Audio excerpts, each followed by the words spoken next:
افرادی که در اینجا زندگی میکردن آقای اسلامی بود، آقای غربی بود، آقای احمد ادراکی که رئیس بانک ملی شعبه اصلی شعبه مرکزی بود که ایشون بازنشست شده، ولی هنوزم فکر میکنم که در همون بانک به صورت افتخاری دارن کار میکنن.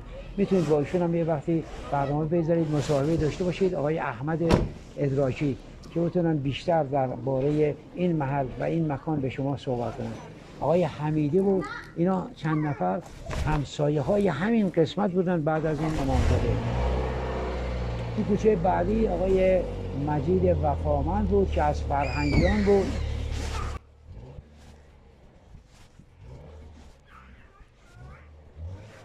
البته با توجه به اینکه تغییرات اساسی در این مکان و این محل داده شده و اکثر خانه ها خراب شده، یه اون بافت قدیم رو نداره. تشخیص خانه های قدیم در اینجا مشکل هست، سخت هست.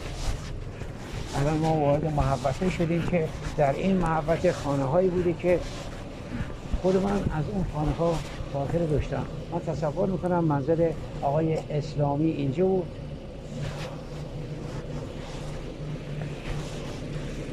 اینجا منزل آقای ادراکی بعدش بود به همین ترتیب.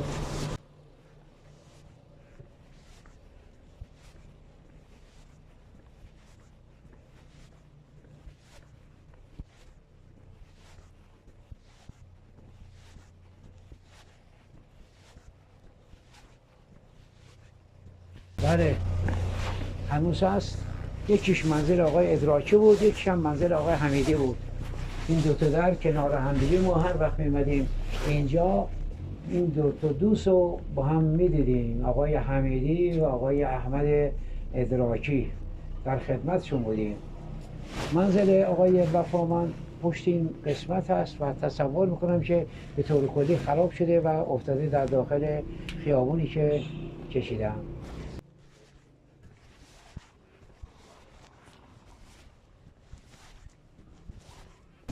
شما انگار موندگار شدید جناب حفیظ. آمار نقل ساخت پتو گرفتن. خب کوچه بغل دست حمام قاضی کوچه باریکی بود که منتهی میشد به مسجد جامع. حالا اگر بتونیم این کوچه هم یک بازدیدی داشته باشیم بد نیست.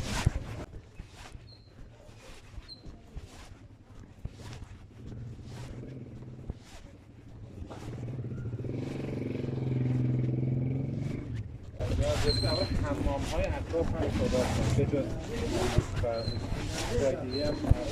همون جایی که ایستاده بودیم حمام صدرآباد بود که گاهی اوقات ما علاوه بر حمام تقی‌خان و حمام قاضی، حمام صدرآباد هم ما زمانش کوچش بودیم میرفتیم اون اطراف. خب اون طرف آستون حمام گودی بود که هنوز هم حمام گودی دائر هست. اگر بتونیم اونجا بازی داشته باشیم در خدمتتون هستم. حمام قورخونه بود، حمام گودی بود، حمام حاجی بود. اطراف آسونه در قسمت دور تا دور آسونه وقتی که مسیر رو طی می‌کردیم میرفتیم اول حمام حاجی بود، بعدش داخل آسونیش میرفتیم اون طرف آسون زیر بازارچه حمام گودی بود و بعدش هم حمام از حضورتون قورخونه.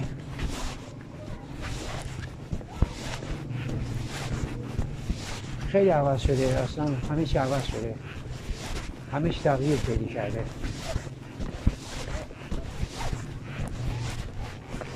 اینقدر تغییر پیدا کرده که من تصور میکنم اگر پدران ما زنده بشن و بیان اینجا 100% محوطه رو نمیتونن تشخیص بدن و گم میشن و تعجب میکنن از این بافتی که هست.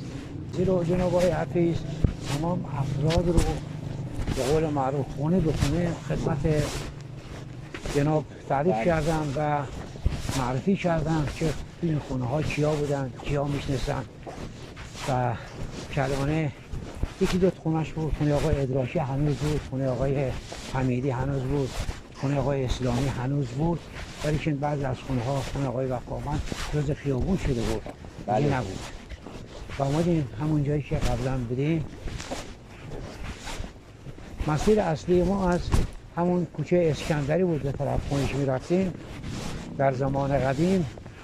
دکتر اسکندری سر همون کوچه که الانم درش مشخص است ایشون مطب داشت و برای اینکه خب شهرتی پیدا کنه و مردم بشناسن و شناخته بشه در نظر مردم، این اتوبوس‌های شهری که ما بهش میگفتیم کورس شهری بهش میگفتیم، اینا رو دیده بود و نهاری و شامی داده بود و گفته بود وقتی اینجا میرسید شما عنوان کنید اسکندری. ایستگاهی درست شده بود و به نام ایستگاه اسکندری در اینجور. زمان قدیم کوچه ها رو که میخواستن نامگذاری کنن یا رو اسم فرد نامگذاری میکردن، یه فرد متشخصی که در اون مکان بود، یکی به نام حمام یا به نام مسجد، کوچه مسجد مثلا فرض کنید جامع، یا مثلا فرض بفرمود کوچه حمام قاضی، کوچه حمام ترخان، این ناما نامگذاری میکردن. اینجا گفتم کوچه اسکندری. از همون زمان قدیم من خاطرم هست این کوچه به نام اسکندری بود. دکتر اسکندری هم از بستگان خود ما بود، فامیل ما بود و خدا رحمت کنه فوت کردن.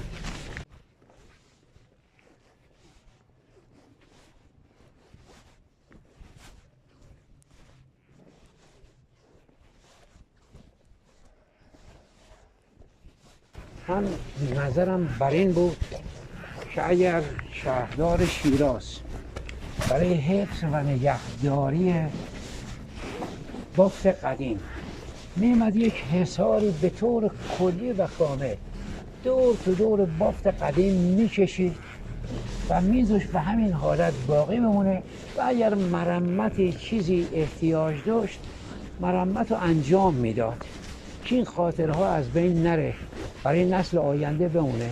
ولی خب متاسفانه همه خراب شده، پارکینگ شده، عرض بزرگتون محبت سازی شده، هر خونه خراب میشه بلافاصله اسفالت میشه میمونه. حالا تو بعدها چه استفاده بخوان ازش بکنن دیگه خود معلوم نیست. حتما خب نوسازی میخوان بکنن، بافت جدیدی رو میخوان به وجود بیارن و اون خاطرات بافت قدیم دیگه از بین خواهد رفت. تو ذهن افرادی که جدیدن دارن خواب عرصه وجود میذارن، حیف هست.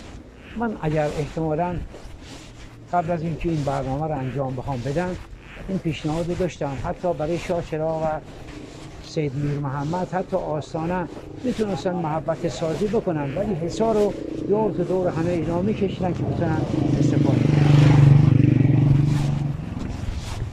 در خدمت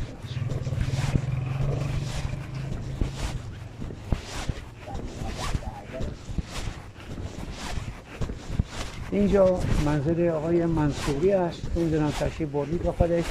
خانه قدیمی است، دارن الان مرمت میکنن، بازسازی میکنن. این روشنایی هایی که در زیر زمین ها قرار گرفته، این روشنایی ها رو دارن مرمت میکنن. نمیدونم دارن جلو ببینن. آقا سلام عرض کنم. اجازه هست یه دیداری داشته باشید؟ قبلا اومده بودم، دوستان اون قبلا اومده بودم اینجا، دو تا آقایی بودن اینجا سنگ تراش بودن، اینا عکس و اینا گرفتم. یه مستندی داریم برای سال. ندارم، خیلی مشکل نیست. دستون درد نکنه.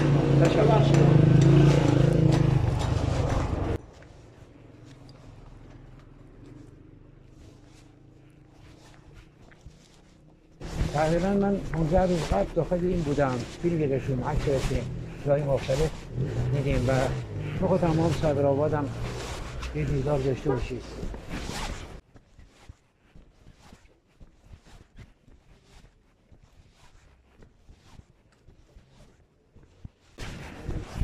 هم صدرآباد اینه.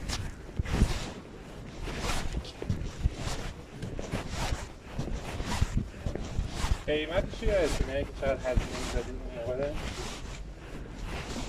5000. من فکر کنم 5000 فقط میدادیم. حالا آقای حفیظ شد بله میگم قیمت که برای حمام میدادید چند بود؟ میگفتم 5000. ما 2 تومن. خب ایشون 2 2 تومن تومن. بدون کارگر. بله خب 5000 میدادیم. کس میخواد کارای ولی ساختمون خیلی قشنگی بود. وقت فقط میدونم که میراث فرهنگی دیدی بیدار شد توی قبیله این همین اومده بود جزو فاتح. میراث فرهنگی تو فهمید جلوی رو گرفت. این همون صدرآباد هم دیگه اثری اصلا ازش نبود. دستتون در نکنه. خواهش می‌کنم. لطف کردید ممنون.